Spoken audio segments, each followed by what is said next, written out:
வணக்கம். மாலைமுறை செய்திகளை விரிவாக பார்ப்பதற்கு முன் தலைப்புச் செய்திகளை பார்க்கலாம்.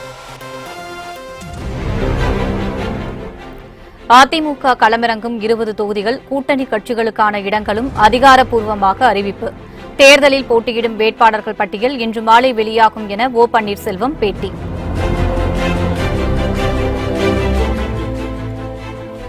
மக்களவைத் தேர்தலில் 8 தொகுதிகளில் அதிமுக திமுகவுக்கு இடையே நேரடி போட்டி. பாட்டாளி மக்கள் கட்சியுடன் 6 இடங்களிலும், தேமுதிகவுடன் 4 தொகுதிகளிலும் திமுக மோதல்.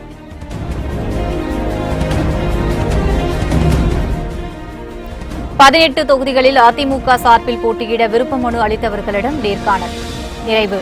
தேர்தல் வெற்றி வியூகம் குறித்து அமைச்சர்கள், மாவட்ட செயலாளர்களுடன் ஓபிஎஸ், இபிஎஸ் ஆலோசனை.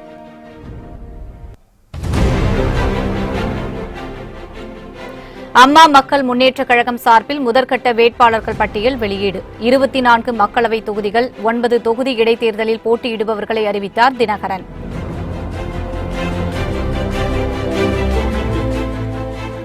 லக்னோவில் பிரியங்கா காந்தி தலைமையில் மாநில காங்கிரஸ் நிர்வாகிகள் கூட்டம். உத்தரப்பிரதேசத்தில் காங்கிரஸ் கட்சியை வலுப்படுத்தி முன்னெடுத்து செல்வது குறித்து ஆலோசனை.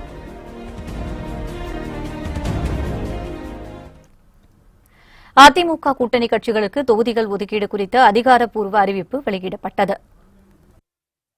அதிமுக கூட்டணியில் அதிமுக 20 தொகுதிகளிலும், பாமக 7 தொகுதிகளிலும், பாஜக 5 தொகுதிகளிலும், தேமுதிக 4 தொகுதிகளிலும் போட்டியிடுகின்றன. மேலும் புதிய தமிழகம், புதிய நீதி கட்சி, தமிழ் மாநில காங்கிரஸ் ஆகிய கட்சிகளுக்கு தலா 1 தொகுதியும், புதுச்சேரி தொகுதி என்ஆர் காங்கிரஸ் கட்சிக்கும் ஒதுக்கப்பட்டுள்ளன. இந்நிலையில் சென்னை ஆழ்வார்பேட்டை கிரவுண்ட் பிளாசா ஹோட்டலில் செய்தியாளர்களிடம் பேசிய அதிமுக ஒருங்கிணைப்பாளரும் துணை முதலமைச்சருமான ஓ பன்னீர்செல்வம், இணை ஒருங்கிணைப்பாளரும் முதலமைச்சருமான எடப்பாடி பழனிசாமி ஆகியோர் இணைந்து அதிமுக கூட்டணி கட்சிகளுக்கான தொகுதி பங்கீடு விவரங்களை வெளியிட்டனர். அப்போது மாநில பாஜக தலைவர் தமிழிசை சவுந்தரராஜன், பாஜக தேசிய செயலாளர் ஹெச் ராஜா, புதிய நீதி கட்சித் தலைவர் ஏசி சண்முகம் உள்ளிட்டோர் உடனிருந்தனர். அப்போது செய்தியாளர்களிடம் பேசிய ஓ பன்னீர்செல்வம், அதிமுக போட்டியிடும் 20 தொகுதிகள் மற்றும் பாமக, பாஜக, தேமுதிக, புதிய நீதி கட்சி, புதிய தமிழகம், என்ஆர் காங்கிரஸ் போட்டியிடும் தொகுதிகள் குறித்து அறிவித்தார். அதன்படி சேலம், நாமக்கல், கிருஷ்ணகிரி, ஈரோடு, கரூர், திருப்பூர், பொள்ளாச்சி, ஆரணி, திருவண்ணாமலை, சிதம்பரம் ஆகிய தொகுதிகளில் அதிமுக போட்டியிடும் என ஓ பன்னீர்செல்வம் அறிவித்தார். மேலும் பெரம்பலூர், தேனி, மதுரை, நீலகிரி, திருநெல்வேலி, நாகப்பட்டினம், மயிலாடுதுறை, திருவள்ளூர், காஞ்சிபுரம் மற்றும் சென்னை தெற்கு தொகுதிகளிலும் அதிமுக போட்டியிடும் என்று அவர் கூறினார். இதுதவிர தருமபுரி, விழுப்புரம், அரக்கோணம், கடலூர், மத்திய சென்னை, திண்டுக்கல், ஸ்ரீபெரும்புதூர் தொகுதிகளில் பாமகவும், கன்னியாகுமரி, சிவகங்கை, கோவை, ராமநாதபுரம், தூத்துக்குடி ஆகிய தொகுதிகளில் பாஜகவும் போட்டியிடும் என ஓ பன்னீர்செல்வம் அறிவித்தார். கள்ளக்குறிச்சி, திருச்சி, சென்னை வடக்கு, விருதுநகர் ஆகிய 4 தொகுதிகளில் தேமுதிகவும், புதிய நீதி கட்சி வேலூரிலும், புதிய தமிழகம் தென்காசியிலும், புதுச்சேரியில் என்ஆர் காங்கிரசும் போட்டியிடும் என ஓ பன்னீர்செல்வம் தெரிவித்தார். இதனைத் தொடர்ந்து வேட்பாளர் பட்டியல் விரைவில் இன்று மாலைக்குள் வெளியிடப்படும் என்றும் ஓ பன்னீர்செல்வம் கூறினார். அனைத்திந்திய அண்ணா திராவிட முன்னேற்றக் கழகம் 1 சேலம், 2 நாமக்கல், 3 கிருஷ்ணகிரி, 4 ஈரோடு, 5 கரூர், 6 திருப்பூர், 7 பொள்ளாச்சி, 8 ஆரணி, 9 திருவண்ணாமலை, 10 சிதம்பரம் தனி, 11 பெரம்பலூர், 12 தேனி, 13 மதுரை, 14 நீலகிரி, 15 திருநெல்வேலி, 16 நாகப்பட்டினம், 17 மயிலாடுதுறை, 18 திருவள்ளூர், 19 காஞ்சிபுரம், 20 சென்னை தெற்கு. பாட்டாளி மக்கள் கட்சி 1 தருமபுரி, 2 விழுப்புரம், 3 அரக்கோணம், 4 கடலூர், 5 மத்திய சென்னை, 6 திண்டுக்கல், 7 ஸ்ரீபெரும்புதூர். பாரதிய ஜனதா கட்சி 1 கன்னியாகுமரி, 2 சிவகங்கை, 3 கோயம்புத்தூர், 4 ராமநாதபுரம், 5 தூத்துக்குடி. தேசிய முற்போக்கு திராவிட கழகம் 1 கள்ளக்குறிச்சி, 2 திருச்சிராப்பள்ளி, 3 சென்னை வடக்கு, 4 விருதுநகர். தமிழ் மாநில காங்கிரஸ் கட்சி 1 தஞ்சாவூர், புதிய தமிழகம் கட்சி 1 தென்காசி, புதிய நீதி கட்சி 1 வேலூர், அகில இந்திய என்ஆர் காங்கிரஸ் கட்சி 1 புதுச்சேரி. மக்களவைத் தேர்தலில் அதிமுக, திமுக கட்சிகளும் அதன் கூட்டணி கட்சிகளும் நேரடியாக களம் காணும் தொகுதிகள் பற்றிய விவரங்களை தற்போது தெரிந்து கொள்வோம். 2019 மக்களவைத் தேர்தலில் அதிமுகவும் திமுகவும் தலா 20 தொகுதிகளில் போட்டியிடுவதாக அறிவித்துள்ளன. ஆளும் அதிமுகவும் திமுகவும் தமிழகத்தில் தென்சென்னை, காஞ்சிபுரம், திருநெல்வேலி, திருவண்ணாமலை, சேலம், நீலகிரி, பொள்ளாச்சி மற்றும் மயிலாடுதுறை உள்ளிட்ட 8 தொகுதிகளில் நேரடியாக போட்டியிடுகின்றன. திமுகவும் பாமகவும் மத்திய சென்னை, ஸ்ரீபெரும்புதூர், அரக்கோணம், தருமபுரி, கடலூர், திண்டுக்கல் ஆகிய 6 தொகுதிகளில் மோதுகின்றன. இதேபோல் திமுகவும் தேமுதிகவும் வடசென்னை, கள்ளக்குறிச்சி ஆகிய 2 தொகுதிகளில் நேரடியாக களம் காண்கின்றன. அனைத்து இந்திய அண்ணா திராவிட முன்னேற்றக் கழகம் 1 சேலம், 2 நாமக்கல், 3 கிருஷ்ணகிரி, 4 ஈரோடு, 5 கரூர், 6 திருப்பூர், 7 பொள்ளாச்சி, 8 ஆரணி, 9 திருவண்ணாமலை, 10 சிதம்பரம் தனி, 11 பெரம்பலூர், 12 தேனி, 13 மதுரை, 14 நீலகிரி, 15 திருநெல்வேலி, 16 நாகப்பட்டினம், 17 மயிலாடுதுறை,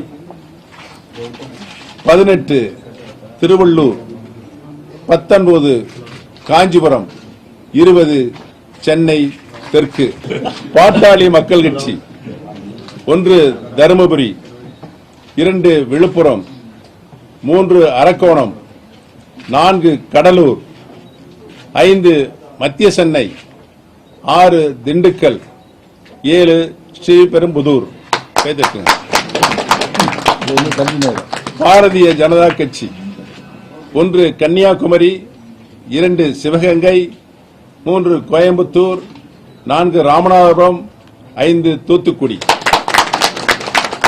தேசிய முற்போக்கு திராவிட கழகம் 1 கள்ளக்குறிச்சி, 2 திருச்சிராப்பள்ளி, 3 சென்னை வடக்கு, 4 விருதுநகர்.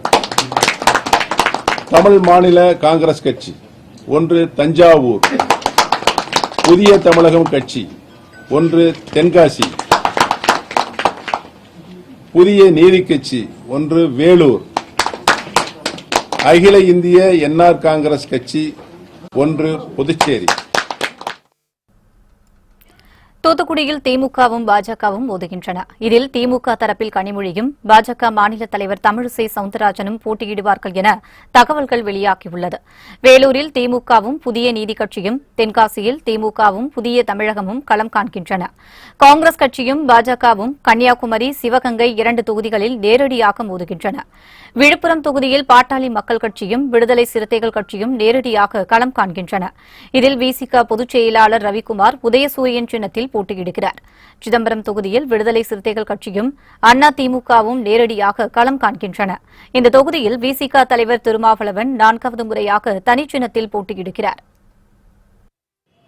திராவிட முன்னேற்றக் கழகத்தின் தலைவருமான அண்ணன் தளபதி ஸ்டாலின் அவர்களை நேரிலே சந்தித்து வாழ்த்துக்களை பெற்றிருக்கிறோம்.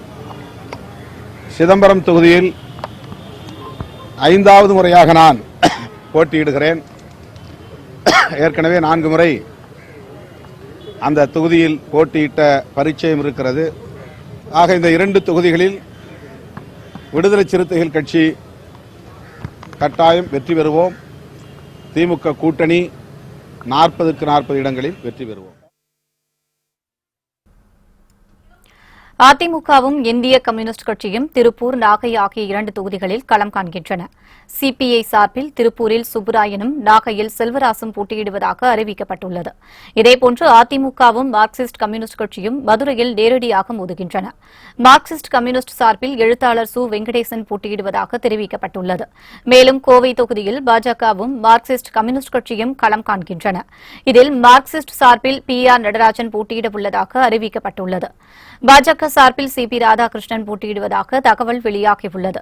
ஈரோடு தொகுதியில் மதிமுகவும் அதிமுகவும் நேரடியாக மோதுகின்றன. இதில் மதிமுக பொருளாளர் கணேசமூர்த்தி போட்டியிடுவார் என மதிமுக அறிவித்துள்ளது. இதனையடுத்து மக்களவைத் தேர்தலில் திமுக சார்பில் போட்டியிடும் வேட்பாளர்கள் பட்டியல் இன்று மாலை வெளியாக உள்ளது. அதிமுக வேட்பாளர் பட்டியல் இன்று அல்லது நாளை வெளியாகும் என எதிர்பார்க்கப்படுகிறது.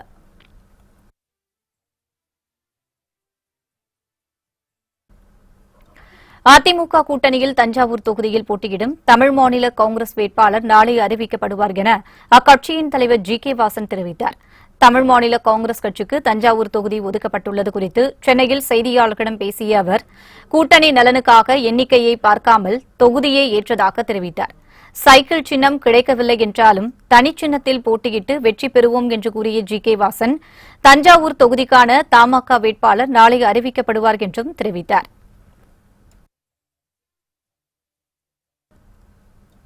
கூட்டணி கட்சிகள் போட்டியிடும் தொகுதிகள் குறித்த அதிமுக அறிவிப்பின் போது பங்கேற்காமல் அதனை பாமகவும் தேமுதிகவும் புறக்கணித்துள்ளது பெரும் பரபரப்பை ஏற்படுத்தியுள்ளது. அதிமுக கூட்டணி கட்சிகள் எங்கு போட்டியிடுகின்றன என்பது குறித்து தனியார் ஹோட்டலில் அக்கட்சியின் ஒருங்கிணைப்பாளர் O. பன்னீர்செல்வம் அறிவித்தார். இந்த நிகழ்ச்சியில் அதிமுக, பாஜக தலைவர்கள் மட்டுமே கலந்து கொண்டனர். தேமுதிக, பாமக தலைவர்கள் யாரும் பங்கேற்கவில்லை. இது அரசியல் வட்டாரத்தில் பெரும் பரபரப்பை ஏற்படுத்தியுள்ளது. இந்நிலையில் பாமகவும் தேமுதிகவும் கேட்ட தொகுதிகளை அதிமுக கொடுக்காததால்தான் இவர்கள் இருவரும் கலந்து கொள்ளவில்லை என கூறப்படுகிறது. தென் சென்னை ஆரணி தொகுதியை பாமக கேட்டது. ஆனால் தற்போது அதில் அதிமுக போட்டியிடுகிறது. அதேபோல் கள்ளக்குறிச்சியை பாமக கேட்டது. ஆனால் அது தேமுதிகவுக்கு ஒதுக்கீடு செய்யப்பட்டுள்ளது. இதேபோல் தருமபுரி, அரக்கோணம், கிருஷ்ணகிரி ஆகிய தொகுதிகளை தேமுதிக கேட்டது. ஆனால் அவற்றில் தருமபுரியும் அரக்கோணமும் பாமகவுக்கு ஒதுக்கீடு செய்யப்பட்டுள்ளது. அதேபோல் கிருஷ்ணகிரியும் கிடைக்கவில்லை. இதனால் இரு கட்சிகளும் அதிருப்தியில் இருப்பதாக தகவல்கள் தெரிவிக்கின்றன. இதனால் அந்த இரு கட்சிகளும் OPS-இன் செய்தியாளர் சந்திப்பை புறக்கணித்துள்ளதாக கூறப்படுகிறது.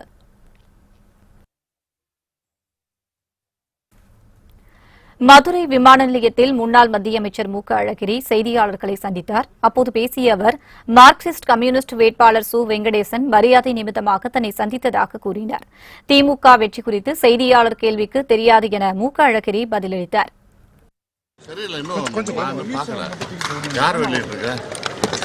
இல்லனே, மதுரை வேட்பாளர் உங்கள்கிட்ட ஆதரவு கேட்கிறதா சொல்லியிருக்காரு திமுக வேட்பாளர். அவர் சொல்லியிருக்காரு, வந்தா நான் பார்ப்பேன், மரியாதை கொடுப்பேன். அதனால தவறு இல்லையா? வந்து திமுகவுக்கு வெற்றி வாய்ப்பு எப்படின்னு இருக்கும் தெரியல. அன்னைக்கே சொல்லிட்டு போன தடவை அதில் ஒரு வாரம் பொறுத்து டீட்டெயிலாக தரேன். 18 தொகுதி சட்டசபை இடைத்தேர்தலில் போட்டியிட விருப்பமனு செய்த அதிமுகவினரிடம் முதலமைச்சர் எடப்பாடி பழனிசாமி, துணை முதலமைச்சர் O. பன்னீர்செல்வம் ஆகியோர் நடத்திய நேர்காணல் நிறைவடைந்தது. தமிழகத்தில் நாடாளுமன்ற தேர்தலுடன் 18 சட்டமன்ற தொகுதிகளுக்கான இடைத்தேர்தல் ஏப்ரல் 18ஆம் தேதி ஒரே கட்டமாக நடைபெறுகிறது. இதில் அதிமுக வேட்பாளர்களாக போட்டியிட விருப்பமனு அளித்துள்ள அதிமுகவினருக்கான நேர்காணல் இன்று காலை கட்சியின் தலைமை கழக அலுவலகத்தில் நடைபெற்றது. முதலமைச்சர் எடப்பாடி பழனிசாமி, துணை முதலமைச்சர் O. பன்னீர்செல்வம், அவைத்தலைவர் மதுசூதனன், ஆட்சிமன்ற குழு உறுப்பினர்கள் வளர்மதி, வேணுகோபால் MP, MGR மன்ற செயலாளர் தமிழ்மகன் உசேன் ஆகியோர் விருப்பமனு வழங்கியவர்களிடம் நேர்காணல் நடத்தினர். சுமார் 1 மணி நேரத்தில் இந்த நேர்காணல் நிறைவடைந்தது. இதனையடுத்து அதிமுக மாவட்ட செயலாளர்கள், அமைச்சர்கள் மற்றும் நிர்வாகிகளின் ஆலோசனைக் கூட்டம் தொடங்கியது. இந்த கூட்டம் அதிமுக ஒருங்கிணைப்பாளர்கள் O. பன்னீர்செல்வம், எடப்பாடி பழனிசாமி ஆகியோர் தலைமையில் நடைபெற்று வருகிறது. இந்த கூட்டத்தில் நாடாளுமன்றத்தில் மேற்கொள்ள வேண்டிய வியூகம் குறித்து விவாதிக்கப்படுவதாக தகவல்கள் தெரிவிக்கின்றன.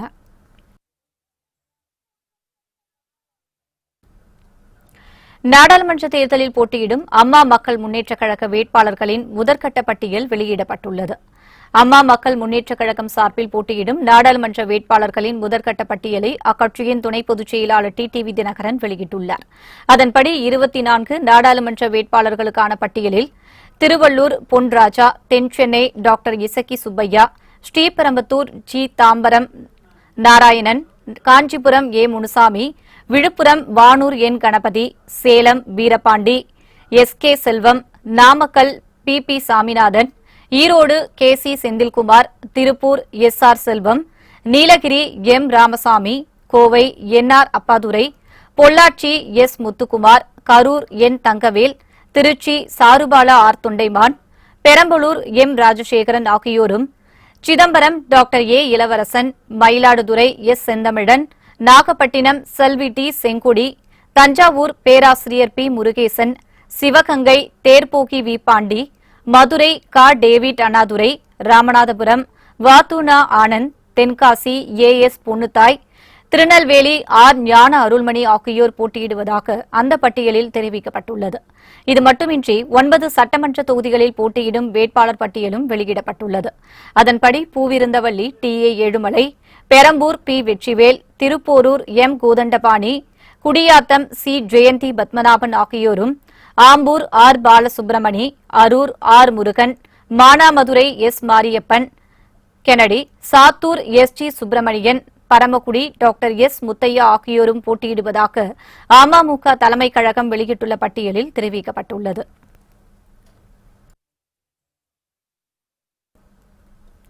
அம்மா மக்கள் முன்னேற்றக் கழகத்தால் அதிமுக கூட்டணியின் வெற்றி பாதிக்காது என பாஜக தலைவர் தமிழிசை சவுந்தரராஜன் தெரிவித்தார்.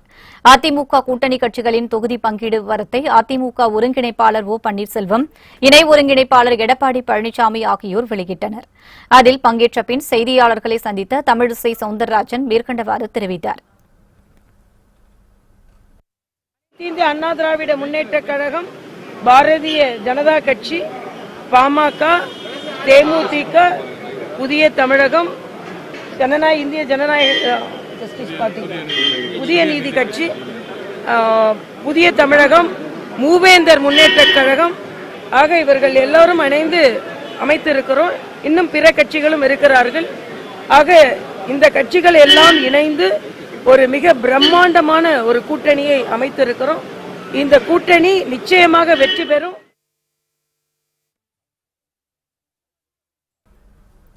மக்களவைத் தேர்தலில் திமுக சார்பில் போட்டியிடும் வேட்பாளர்கள் பட்டியல் இன்று அறிவிக்கப்படுகிறது. மக்களவைத் தேர்தலில் கூட்டணி கட்சிகளுக்கு தொகுதிகள் பங்கீடு நிறைவு பெற்றதை அடுத்து திமுக 20 தொகுதிகளில் போட்டியிடும் என அறிவிக்கப்பட்டுள்ளது. இந்நிலையில் சென்னை அண்ணா அறிவாலயத்தில் திமுக தலைவர் மு. க. ஸ்டாலின் 20 மக்களவைத் தொகுதிகளில் போட்டியிடும் வேட்பாளர்கள் பட்டியலை வெளியிடுகிறார். இதனைத் தொடர்ந்து 18 தொகுதி சட்டசபை இடைத்தேர்தலில் போட்டியிடும் திமுக வேட்பாளர்கள் பெயர்களும் அறிவிக்கப்படும் என அறிவாலய தகவல்கள் தெரிவிக்கின்றன.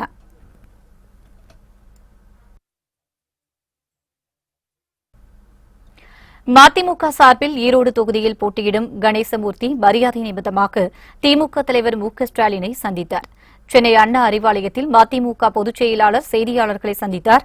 அப்போது பேசிய அவர், நாட்டின் பாதுகாப்பில் பாஜகவுக்கு அக்கறை இல்லை என்பது ரஃபேல் விமானம் விவகாரத்திலேயே தெரிந்துவிட்டதாக குறிப்பிட்டார். மதிமுக போட்டியிடும் சின்னம் விரைவில் அறிவிக்கப்படும் என்றும் வைகோ தெரிவித்தார்.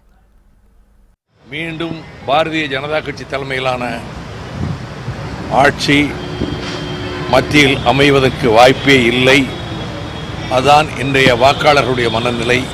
நாட்டினுடைய பாதுகாப்புக்கு, அதுவும் முப்படைகளில் மிக முக்கியமான விமானப்படைக்கு வாங்குகிற விமானங்களிலேயே பாதுகாப்பை கருதாமல் அம்பானி குடும்பத்துக்கு ஒப்பந்தம் கொடுப்பது போது நாட்டின் பாதுகாப்பிலே அவருக்கு அக்கறை இல்லை என்பது வெளிப்பட்டு விட்டது. எனவே இந்த தேர்தலில் நாட்டை காக்க, நாட்டின் பாதுகாப்பை காக்க மதச்சார்பற்ற முற்போக்கு கூட்டணி வெற்றி பெற வேண்டும். திமுக கூட்டணியில் இடம்பெற்றுள்ள சிதம்பரம் தொகுதியில் திருமாவளவனும், விழுப்புரம் தொகுதியில் ரவிக்குமாரும் போட்டியிடுவதாக விடுதலை சிறுத்தைகள் கட்சி தெரிவித்துள்ளது. சிதம்பரம் தொகுதியில் 4வது முறையாக தான் தனிச்சின்னத்தில் போட்டியிடுவதாகவும், விழுப்புரம் தொகுதியில் விசிக பொதுச் செயலாளர் ரவிக்குமார் உதயசூரியன் சின்னத்தில் போட்டியிடுவதாகவும் விசிக தலைவர் திருமாவளவன் தெரிவித்தார். சென்னை அசோக் நகரில் உள்ள கட்சி தலைமை அலுவலகத்தில் திருமாவளவன் செய்தியாளர்களுக்கு பேட்டியளித்தார்.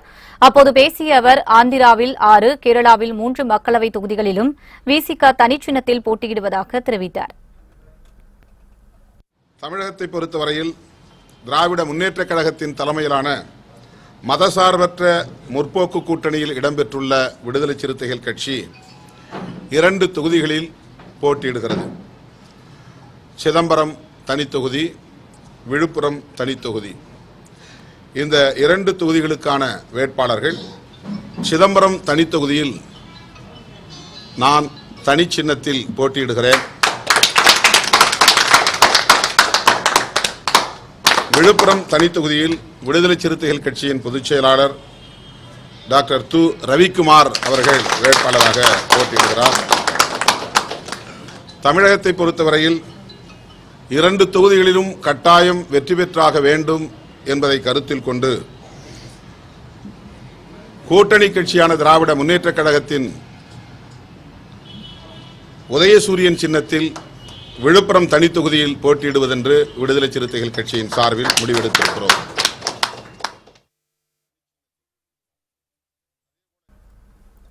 லட்சிய திமுக தனியாக போட்டியிடுவதாகவும் விரைவில் சின்னம் அறிவிக்கப்படும் என அக்கட்சியின் தலைவர் டி. ராஜேந்தர் தெரிவித்தார்.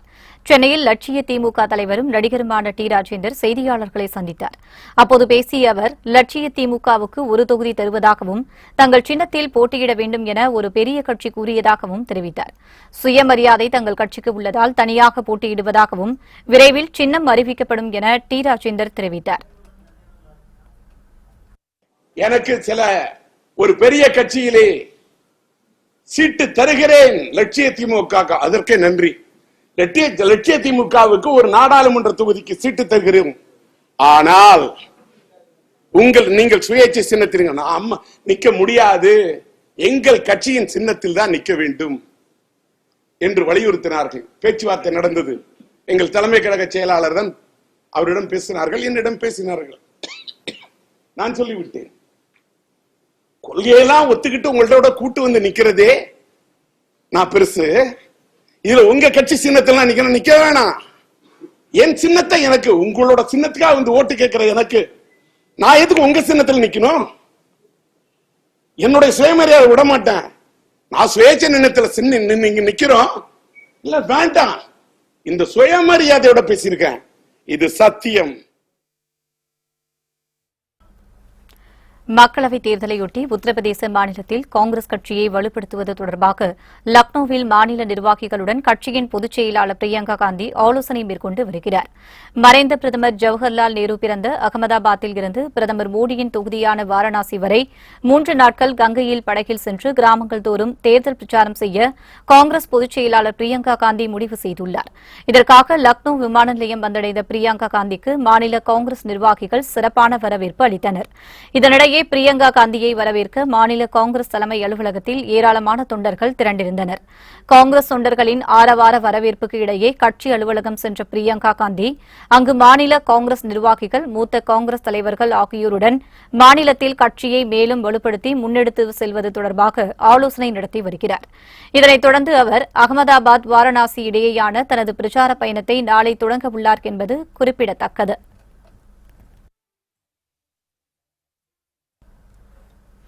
பாகிஸ்தானில் தங்கியுள்ள தேடப்படும் இந்தியர்களான தாவூத் இப்ராஹிம், சையது சலாவுதீன் ஆகியோரை ஒப்படைக்க வேண்டும் என இந்தியா வலியுறுத்தியுள்ளது. தாவூத் இப்ராஹிம், சையது அலாவுதீன் ஆகிய இருவரும் தேடப்படுபவர்கள் மற்றும் தடை செய்யப்பட்ட தீவிரவாதிகள் பட்டியலில் உள்ளவர்கள் என்று கூறியுள்ள இந்தியா, தாவூத் இப்ராஹிம் 1993ஆம் ஆண்டு மும்பை தொடர் குண்டுவெடிப்பில் தொடர்புடையவர் என்றும் தெரிவித்துள்ளது. ஜெய்ஷ் இ முகமது தீவிரவாத இயக்க தலைவர் மசூத் அசாரை பொறுத்தவரை பாகிஸ்தான் குறைபாடுள்ள வெளியுறவு கொள்கையை பின்பற்றி வருவதாக குற்றம் சாட்டியுள்ள இந்தியா, ஆரோக்கியமான உறவு தொடர வேண்டும் என்ற பொறுப்புணர்வை நிரூபிக்க பாகிஸ்தான் அந்நாட்டில் தங்கியுள்ள தேடப்படும் குற்றவாளிகளான தாவூத் இப்ராஹிம், சையது சலாவுதீன் ஆகியோரை ஒப்படைக்க வேண்டும் என வலியுறுத்தியுள்ளது. மேலும் தீவிரவாதத்திற்கு எதிராக பாகிஸ்தான் நடவடிக்கை எடுப்பதில் உறுதியாக இருந்தால் இந்த நபர்களை விரைவாக ஒப்படைக்க வேண்டும் எனவும் இந்தியா தெரிவித்துள்ளது. பாலியல் புகாரில் பாதிக்கப்பட்ட பெண்கள், குழந்தைகளின் பெயர் விவரங்களை வெளியிடக்கூடாது என தமிழக டிஜிபி ராஜேந்திரன் உத்தரவிட்டுள்ளார். இது தொடர்பாக அனைத்து காவல் ஆணையர்கள் மற்றும் மாவட்ட எஸ்பிக்களுக்கு டிஜிபி ராஜேந்திரன் அனுப்பியுள்ள சுற்றறிக்கையில், போக்சோ சட்டம் பாலியல் வன்கொடுமை வழக்குகளில் பாதிக்கப்பட்டவர்களின் பெயர்களை வெளியிடக்கூடாது என்று கூறியுள்ளார். மேலும் வழக்கு தொடர்பான ஆவணங்களை சீரிடப்பட்ட கவரில் மட்டுமே நீதிமன்றத்தில் தாக்கல் செய்ய வேண்டும் என்றும் டிஜிபி தெரிவித்துள்ளார். பொள்ளாச்சி விவகாரத்தில் பாதிக்கப்பட்ட மாணவியின் பெயர் வெளியானதை அடுத்து டிஜிபி ராஜேந்திரன் இந்த நடவடிக்கை எடுத்துள்ளதாக கூறப்படுகிறது. சென்னை மயிலாப்பூர் கபாலீஸ்வரர் கோயில் பங்குனி திருவிழா தேரோட்டத்தில் ஆயிரக்கணக்கான பக்தர்கள் பங்கேற்று தேரை வடம் பிடித்து இழுத்து வருகின்றனர். சென்னை மயிலாப்பூர் கபாலீஸ்வரர் கோயில் பங்குனி பெருவிழா கொடியேற்றத்துடன் தொடங்கி கோலாகலமாக நடைபெற்று வருகிறது. திருவிழாவையொட்டி தினமும் சுவாமி வீதி உலா வந்து பக்தர்களுக்கு அருள்பாலித்தார். இந்த நிகழ்ச்சியில் விழாவின் முக்கிய நாளான இன்று தேரோட்டத்தை முன்னிட்டு கோவிலில் உற்சவருக்கு அதிகாலை சிறப்பு பூஜைகள் செய்யப்பட்டன. காலை 5 மணிக்கு கர்ப்பகாம்பாள் உடனுரை கபாலீஸ்வரர் திருத்தேரில் எழுந்தருளினார். சுவாமிக்கு சிறப்பு அர்ச்சனைகள் நடைபெற்றன. இதனைத் தொடர்ந்து மேலதாளம் நாதஸ்வரம் முழங்க தேரோட்டம் தொடங்கி சுவாமி வீதி உலா நடைபெற்று வருகிறது. சென்னை மற்றும் புறநகர் பகுதிகளில் இருந்து வந்திருந்த ஆயிரக்கணக்கான பக்தர்கள் சிவாய நம என பக்தி கோஷமிட்டபடி தேரை வடம் பிடித்து இழுத்து வருகின்றனர்.